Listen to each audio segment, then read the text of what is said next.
Harris to make surprise appearance on SNL. Okay, Saturday Night Live. She made it. Did you watch it? Oh, yeah. How was it? Did you guys watch it? Because I haven't watched it. She was hilarious. Can we play this, Rob, or no? I don't know if we can play this. Don't play it, Rob. Don't play it. You can do still we images. can play it. If we talk and Okay. I can give you some play-by-play. But just go to when she's doing the mirror on the wall type of a thing. How far is it? Just go to like the You can mirror just on the go, wall. you know, So Yeah, Joe here it is, Biden yeah. said. So Joe Biden comes in. They're doing the Joe Biden part, and then she's like talking to herself. Let's press play. Go ahead. There's actually a funny part when she's like, do I really laugh like that? Listen, She goes, yeah, kinda. listen for the audience. Yeah. As if Jesus Christ walked in. This is liberal heaven. Liberal heaven.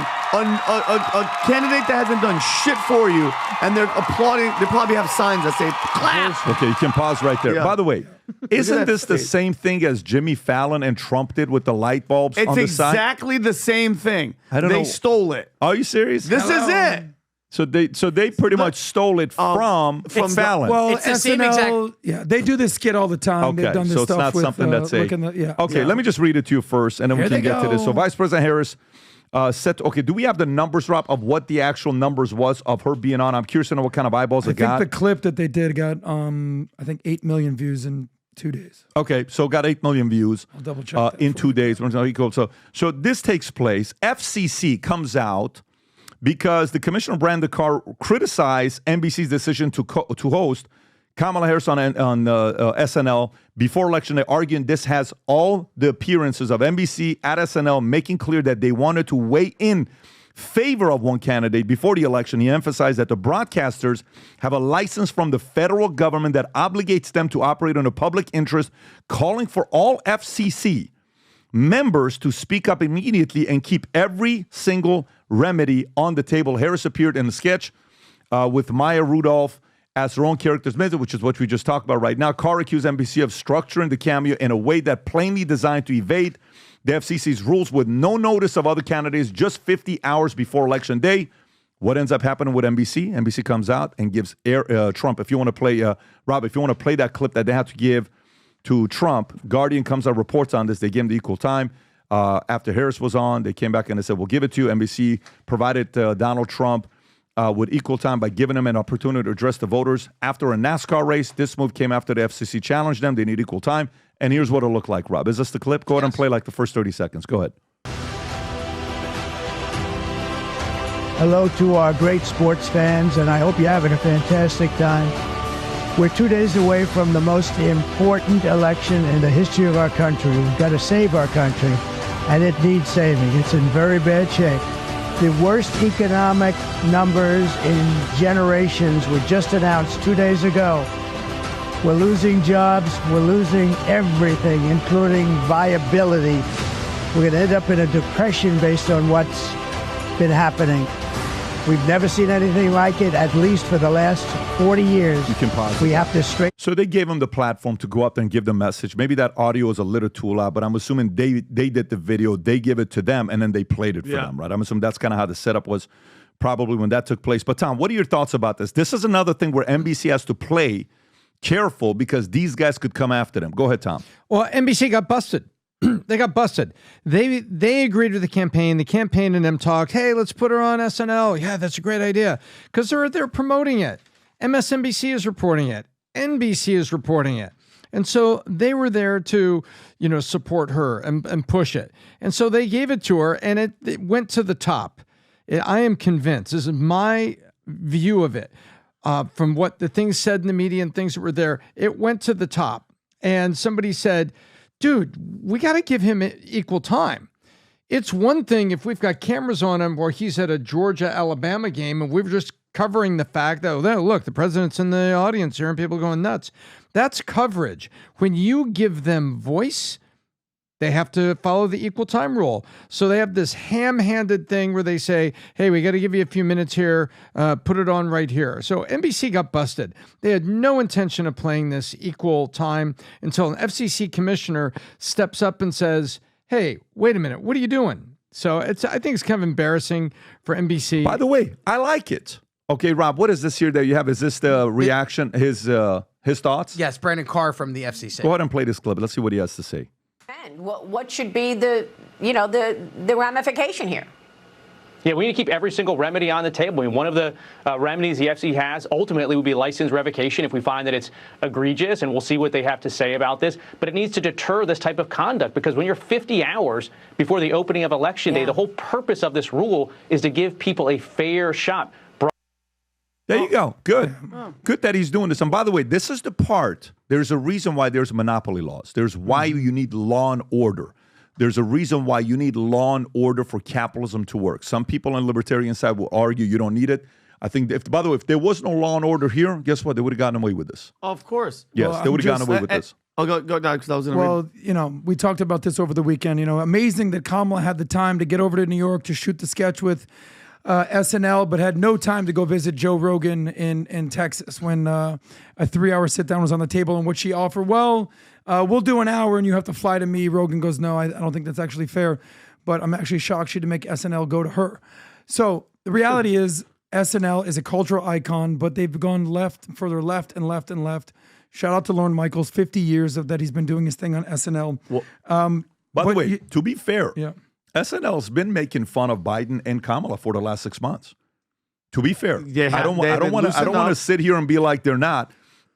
I've seen some clips where they really made fun of Biden, and the guy did a great job impersonating. Dana Carvey crushed it. Oh, he did it before that scene. He's out there saying like, "Hey, it's no joke." He's making fun of him. But just to let you guys know, in an interview with the Hollywood Reporter, Lorne Michaels confirmed that he had not reached out to any candidate, Trump or Kamala, to make appearances on the influential sketch show before Election Day, and he doesn't plan to. He said, and I quote, "You can't bring the actual people who are running on because of election laws and the equal time provisions." This is what he said. When did he say this? He said this October 1st. 2024. He said there will be no October so that surprise. Was a month ago. Yeah, and he goes, brought her you on. can't have main candidates without having all the candidates, and there are lots of minor candidates that are only on the ballot in 3 states and become really complicated. So what makes him break the law the last minute? Why is that? Because listen, the law is broken. Okay, Trump's going to come and they're going to do a thing. That was their goal, is to have as many, because guess what? That's what the left does, guys. They break the rules, they cheat, and they don't give a shit, and they don't get help. But so, question about the money, the suing, Trump suing them. Is it over now? Who is he suing exactly? He was going to sue who? So there was CBS. No, that's different. That's CBS with 60 minutes. My bad. That's separate with 60 minutes. However, just keep this in mind, guys. This is very important on what's going on. There is a guy that you can't bully because he's been in media for 40 years and he knows these rules. Mm-hmm. This guy's been around way before the Fair Doctrine Act of 1987, I believe. Yeah. He's 78 years old. Yeah. And he's in the city of New York. How many interviews do you think he's done? How many shows do you think he's been on? He's been on shows where people's fathers interviewed him. Now their son is in their 60s and they're getting older. Like, that's how old this guy is. So, I mean, this is not a guy that, is a lightweight. So the level of disruption he's causing in media, he's annoying them. Yeah, he is. And they can't do what they've been doing for free without any kind of accountability for a couple decades. Yep. Then this guy shows up. So I'm telling you, the level of disruption we're about to see, this next phase is going to be very weird and awkward. Very, very weird and awkward, yet exciting. That's the beautiful part about capitalism. You don't recreate yourself. You don't improve. You don't outwork. You don't out-improve. You don't out-strategize. You don't outlast. Unfortunately, the market is very brutal, okay? And that's the beautiful thing and the ugly thing about the market. It has no sympathy for you, nothing. This cold, think about the coldest person you've ever met in your life that will tell you you're fat, that will tell you you're ugly, that will tell you you're short, that will tell you you're skinny, that will tell you you have chicken legs, that will tell you all that stuff. That person you have in your life that will tell you all your insecurities times 100 is how the market works. Well, speaking of being cold, this video that she was on with Kamala Harris and Maya Rudolph was their first scene that they do on every week on SNL. It's called The Cold Open. It has almost 10 million views, which is her most viewed video, I think. Anything. You said that her video, that Trump on Rogan got 40 million views already. More than anything. And that is what you said, Pat, I don't want to butcher the numbers. You said double all her views put together, combined? Kamala Harris, Pat? All of her interviews. Okay. So the reality is you can put together J-Lo, Beyonce, Taylor Swift. You can throw them all together. Cardi B, put them all together. Put Mark Cuban out there. You can put Tampon Tim out there. None of it is going to equal the power of going on Joe Rogan and Elon Musk retweet. None of it. And that's who Trump has in his side. So you have the entire left-wing media establishment. You have the NBA. You have the political establishment. You have MSM, the mainstream media. You have universities. You have all these things against you. And then you just everyday working people in America be like, nah, I'm still going to vote for Trump. Yeah. But what phone And call, that's the reality of it. Pat, what phone call is made to Lorne Michaels that goes, hey, listen, we know this is illegal. We need you to put Kamala on. And he goes, okay. He goes, okay. I know I'm breaking the what? I'm breaking. No, I don't think that's how it works. How does that happen? I don't think that's how it works. I think, let me tell you, that's not how it works. So, for example, this weekend, we're doing the event that's coming up, right? There was some changes that was going to happen with the event. And I went on Sunday, I'm like, no, we're not doing it this way. We're doing it this way. I texted Rob and I had a call together. Rob, I had a phone call, video and all this stuff. We're going back and forth. And I processed the decision with him. And Rob says, here's why we do it this way, because that's okay. That makes sense. So, boom, you do this. But then there were certain things with the set and the table. I didn't like the way we had it. We changed it up. And a few other decisions that was made. Those decisions are made from the top. Okay? Those decisions are not made from the bottom. It's made from the top. Okay. Some decisions that we made on tickets, some decisions we made on, security, some of those decisions. And some people are just doing their jobs. Okay? Lorne Michaels is just doing his job. In this situation, he's just an EP, okay? What is his role in this context? He's the top dog. No, I didn't tell you he's not a top dog. He's the creator of SNL. I'm sorry. Wait a minute. What's a top dog? He doesn't own NBC. No. Is he still an employee to somebody? Yes. Yeah. Is he still working for somebody? Yes. That's not on him. Yep. I think Decision was made from the top. Before we throw him under the bus, he doesn't make this decision. He's not the majority shareholder.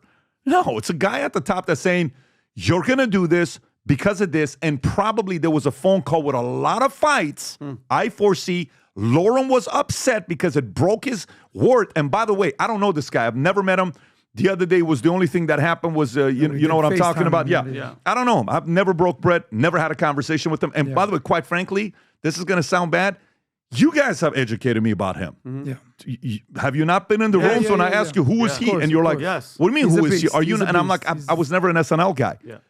This guy give me the vibes. If all these comedians respect the hell out of him, you don't earn that by winging it and treating people like shit. Yep. You earn that by actually doing something right. Again, I don't know. So there was a call in the background where he's telling them, I can't do this. Just 6 months ago, I said this. No, we have to do it. It's this, it's that. That's how I foresee it. And by the way, I could be fully wrong. Pure speculation. I have no intel on this. Obviously, on this podcast here, I was in the 101st Airborne Division. Vinny was in the Air Force. He was the Airman of the Year out of all their Air Force soldiers. He was the Airman of the Year. We have limited edition Armed Forces shirt gear for you that says, different kinds. One says, we support the armed forces with dog tags on the bottom. We have different colors, jackets, shirts. We have the new Valuetainment dog tag. We even have Angry Patriot dog tag. Rob, if you can show the Angry Patriot dog tags. Incredible quality of this United States veteran, proud to have served. If you served, this is the shirt to wear on the back of it. It's got the Valuetainment logo with Future Looks Bright. We also got sweaters there. This is limited. We didn't order a lot because of vets, but you know how we feel about you. And we have a big veteran community. Anybody that places any order, doesn't matter if you just buy the dog tag or a sweater or a shirt, we're going to throw in a Veterans Day gift of the mugs. That's for the first 100 people that place the order. If you're a vet or if you know somebody in your family that's a veteran. Next week is Veterans Day. Get some gear. It'll take 3 days to get to you so you can sport this next week. God bless to everybody. You can go to VT Merch for that. If you enjoyed this video, you want to watch more videos like this, click here. And if you want to watch the entire podcast, click here.